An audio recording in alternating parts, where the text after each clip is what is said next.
This is a stimulus update and daily news report. I have a bunch of big updates to share with you and some unexpected news as well. So we'll talk about the latest of what's going on with Joe Manchin and the $3.5 trillion stimulus package drama. I'll play a video clip explaining exactly what's going on. I'll play a video clip from Bernie Sanders as well, talking about the budget reconciliation process moving forward. Also, we'll go over these two articles right here: why America has 8.4 million unemployed when there are 10 million job openings.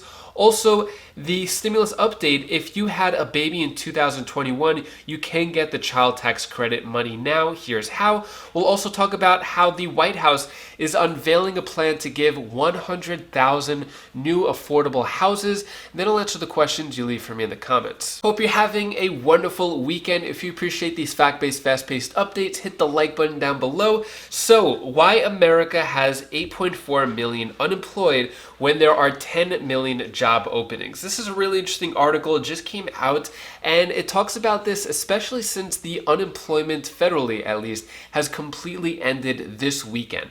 But it brings a big question. If you drive around at all, I'm sure you see job openings, job now, hiring now signs everywhere, but yet 8.4 million are unemployed. Why is this happening? So it says the economy is undergoing massive changes. There's a big mismatch at the moment between jobs available and what workers want. So basically goes through saying that in certain industries, the people who are hiring are looking for more experienced people, but a lot of workers maybe have been out of work over the past year, collecting unemployment, or just couldn't find a job, and employers are looking for more experienced people, but people who have been off for a while has been causing a lot of problems because it shows their experience may not be up to par. So if we look at this chart right here, job openings in leisure and hospitality far outpace unemployed workers in the field. So you can see all the different job openings versus unemployed, and you can see leisure and hospitality, 3.5 million job openings,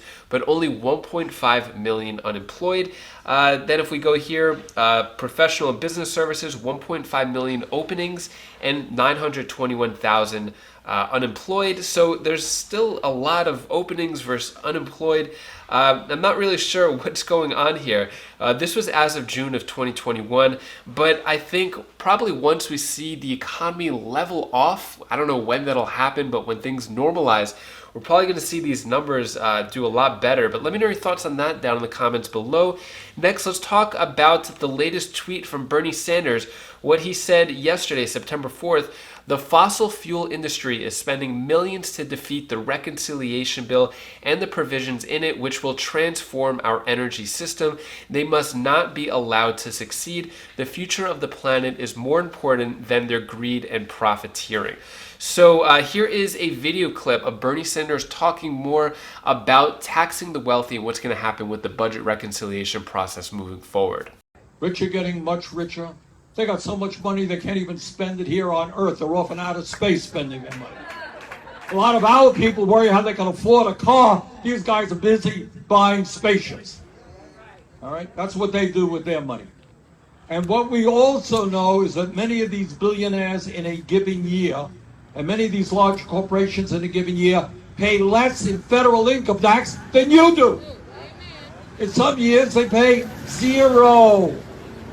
Now, Republican friends are saying, well, we can't pass this because we're going to raise taxes. You're right.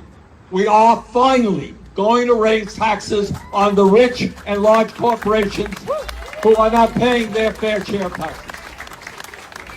No apologies to be made. So what are your thoughts on Bernie Sanders and what he says? Do you agree, disagree? Let me know your thoughts on that down in the comments below. Next, quick stimulus update. I'll go through this really quick since it doesn't apply to everybody. But if you know anybody who had a baby, who adopted a child in 2021, this is important information right here. So if you had a baby in 2021, you can get the child tax credit money now. So basically, if you had any kids in 2021, you're still eligible for that monthly child tax credit, because if they weren't doing the advanced child tax credit, you would just get it in 2022 when you filed your taxes.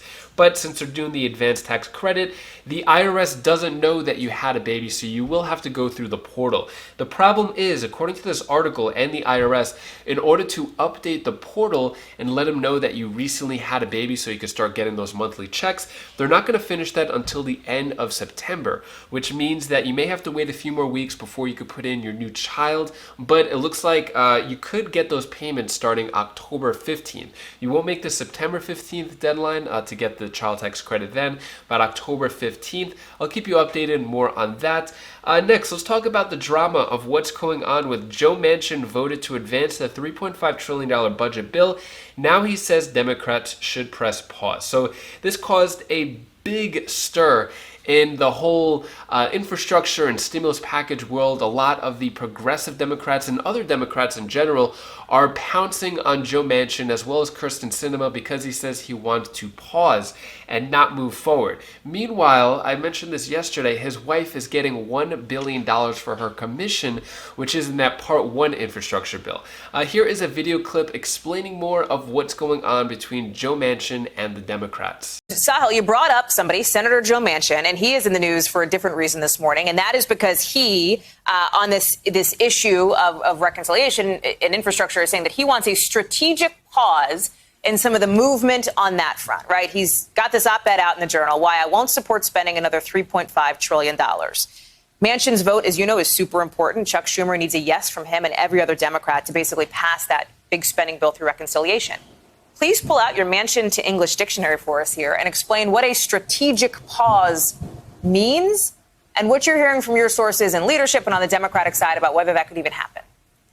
That all depends on what is going on in the mind of Joe Manchin, Hallie. He did not define his terms, and he did not say exactly what a strategic pause means. The thing to know in this op-ed is that the only red line Manchin put out there is that he's not going to support a $3.5 trillion budget reconciliation bill. Now, that was likely already going to come down, that number, because Manchin's fellow centrist Democrat, Kyrsten Sinema, has said she will not support a $3.5 trillion bill. Beyond that, Manchin repeatedly raised concerns about the debt and about inflation, which means he's created a bit of an obstacle course for himself to find his way to yes. Now, having covered Manchin for many years, the thing to know is that when he wants to get to yes, he finds his way there. The question is, how determined is he, and whether and is he willing to make the compromises necessary with other Democrats to get this to President Biden's desk? Because remember, this is a centerpiece of President Biden's agenda, and defeat for this would be a devastating blow to the president. Now, as you can imagine, Hallie, progressives, including in the House, including in the Senate, are not happy with Manchin. Many of them want this reconciliation bill as a top priority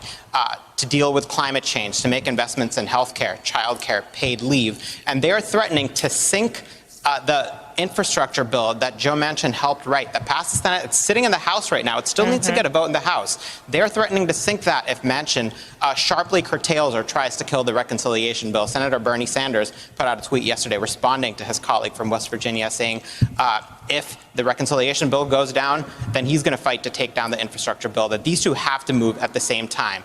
That is a standoff right now. That is where these two sides are kind of at odds, and some of this tension is natural. These two wings want to be opposed to each other, the centrists and the progressives. Ultimately, they need each other to get their priorities into law, and that's where this is going to be a messy process over the coming weeks, Hallie. So what are your thoughts on that? Let me know down in the comments below. Is Joe Manchin doing some dirty stuff behind the scenes? Why do you think he's pausing it? We still don't really know the reason why. I think he's probably getting pressure from outside either Republicans or his lobbyists. I'm not really sure what's going on. Moving on, let's talk about how the White House unveils a plan to produce 100,000 affordable homes. So the scope of the plan is modest compared to industry estimates of how many new homes are needed to meet the demand. So basically, they said that they're going to produce 100,000 affordable homes over the next 3 years in effort to tackle a housing supply shortage that has contributed to skyrocketing home prices. So this is actually different than the spending. So here, right here, while President Joe Biden has already pushed for hundreds of billions of dollars in new housing spending as part of the $3.5 trillion budget package Congress is considering, the president knows that we can't wait to take action. So basically, this extra 100,000 is separate from what is in that $3.5 trillion stimulus package.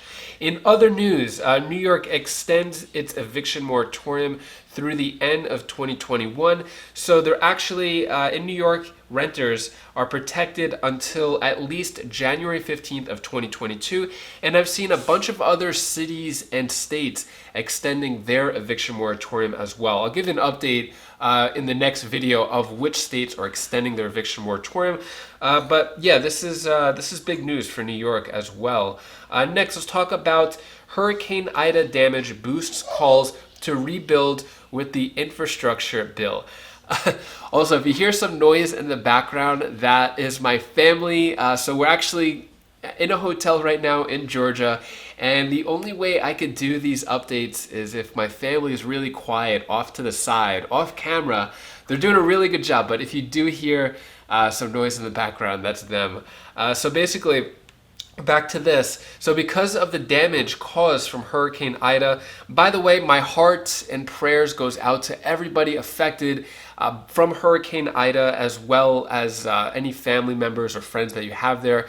Really horrible situation. I hope everyone gets better. But here is a video clip explaining how this hurricane is now prompting for more infrastructure. Good morning, Becky. Well, President Biden had pointed to New Orleans as the poster child for the need for infrastructure investment even before Hurricane Ida hit. Now, since then, residents were told they had to boil their water. More than 840,000 people were still without electricity as of last night, and officials said it could take weeks to turn all the lights back on. So that is ramping up the pressure on local lawmakers to pass the bipartisan infrastructure bill, which could send billions of dollars to the Big Easy and across the Gulf Coast. Now, there's $17 billion for the Army Corps of Engineers priority projects, including $2.6 billion that's targeted at states like Louisiana that repeatedly get hit by hurricanes. A $12.5 billion federal fund is dedicated to improving the reliability of transmission lines, as over 1,600 miles were still out of service in Louisiana and Mississippi yesterday. Now, the lone Democrat in Louisiana's congressional delegation, Congressman Troy Carter, he wants to use the infrastructure bill to rebuild the power grid the same way the state rebuilt the levee system after Hurricane Katrina. GOP Senator Bill Cassidy has also been urging his Republican colleagues to support this bill in the aftermath of Ida, but most of Louisiana's congressional delegation has opposed it, at least up till now. Next up, when it comes to the fourth stimulus check, so for the $2,000 per month to every American petition at change.org, it is currently at 2,854,000 signatures. Hasn't really moved up since the last time I mentioned it. When it comes to a fourth stimulus check, want to be clear, want to keep it real with you. It is not in that fourth stimulus package yet, the $3.5 trillion stimulus. It could change in the future. We still don't know all the details of what's in that package, but I want to keep it real with you. We don't know the details yet. Next, I'm going to answer the questions you leave for me in the comments. Jasmine Santiago, what happened with the videos? You were gone. Yeah, so I mention this usually at the end of my videos, but the past few days we've been on a little trip for Bella's 8th birthday. Rather than having a party, we've just been doing a little traveling. Went to Florida for a few days. Now we're in Georgia for a few days, and we're actually leaving, I think, tomorrow to go back to South Carolina. So my videos have been a little scattered and getting them out, but starting I think probably Tuesday or Wednesday of next week, it'll be back to a daily schedule. Sorry about that, and thanks for your support too. Next question comes from Diana Rainey. How do us Americans just sit back and let our government fight? We need change. Our government should have never been divided.